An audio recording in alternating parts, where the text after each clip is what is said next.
সে যে ঘর ঢুকে দিচ্ছে কয় যে থাকো। তো গাইস এই যে আরেকটা টুনুমুনুক নেমো আমরা যাবা লাগছি এই যে টুনুমুনু। তো হে গাইস তোমরা সবাই কেমন আছেন? আশা করি অনেক ভালো আছেন। তো আজকে আবার একটা নতুন ব্লগ নিয়ে চলে যাচ্ছ। তো ব্লগের থামজেল দেখি বুঝে গিয়েছেন কী নিয়ে ব্লগটা হওয়া লাগছে। তো আজকে যাবো হচ্ছে নোংরো ঘরের বাড়ি, মানে বল্লানিদি ঘরের বাড়ি। তো এই যে বাইকম্যান বাইক ধরে রেডি হয়ে আছে। তো মুই এদিকে না ভিডিও বানিয়ে লাগছ। তো চলো যেতে যেতে দেখা হবা লাগছে। তো গাইস এই যে আরেকটা টুনুমুনুক নেমো আমরা, এই টুনুমুনুক এক সাথত নিয়ে যাবো। দেখতে দেখো আমরা এখন যাবা লাগছি এই যে টুনুমুনু দেখে আরো একটা হাসতি হয় এগুলো ধরিয়ে এসলো ওই নেবো ব্যাটের। তো যাবো যেহেতু এটি বুকলে বুকলে যেহেতু তার জন্য নেবো ধরিয়ে এসলো। আচ্ছা এই যে ড্রাইভার গাড়ি চালাই লাগছে, আপনার এটি সদস্য বসিয়েছে কেউ দেখে। তো গাইস দেখতে যাবো একবারে যা নোংরা ঘরের বাড়ির যা দেখা হওয়া লাগছে।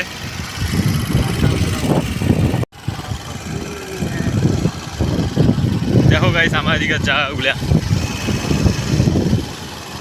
এই টাইমটা যে বিকেল টাইমটা করি সেই সুন্দর ওয়েদার থাকে, একদম সেয়া থাকে, রাস্তায় মানুষ বসে থাকে। দেখো চারিপাশটা এখন চারিপাশে ঘুরছে।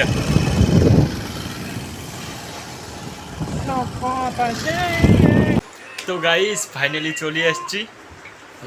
কিছু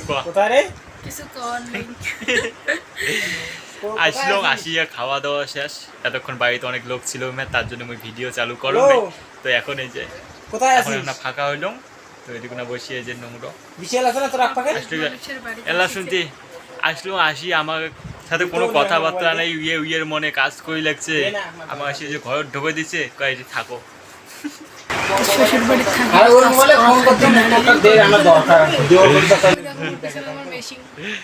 এই যে আমার নোংরো দিদি সেই কাজ করে, পিছনে মেশিন সেলাইয়ের কাজ করে। কারো যদি সেলাই করা লাগে নোংরো দিদি এটি আসবেন, সেলাই করে দিবে ফ্রিতে। ওটা মোর স্বপ্নের জিনিস, ঠিক আছে? মোর প্যান্ট দিয়ে তার ইচ্ছা মনে নেই এখানে নতুন জিনিসের সেলাই করো কি স্বার্থ পর মোর প্যান্ট হলে এত কিছু সেলাই করে দিস, তাও সেলাই করে না দেয়। তো গাইস চলো আর এটি বেশি শর্ট নিবেন না, কারণ এটি বাইরের মেলা লোক একবার যেতে যেতে দেখা হওয়া লাগছে। তো এদিকে একটা বেড়াতে যাবো, তোমাকে দেখা মেলা। তো টাটা। তো গাইস এখন যাবার বেরোলাম এটি কোনা নোংরা দিদি ঘরের বাড়ি এটা। তো আমার এই যে ড্রাইভার রেডি হয়েছে, আমার টুনুমুনু কোনা অত্তিকোনা ধরে গেছে নোংরা। তো গাইস আজকে ভিডিওখান এটি শেষ করলো। তো বাই।